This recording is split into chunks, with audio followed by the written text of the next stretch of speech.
Your printer will alert you when your maintenance box is close to being full and needs replaced. Open the paper cover. Open the maintenance box cover and take out the maintenance box.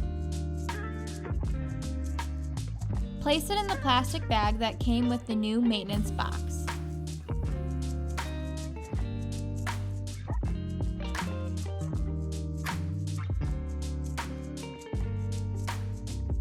You can recycle your maintenance box by going to www.epson.com/recycle-program and following the instructions under how to recycle ink supplies.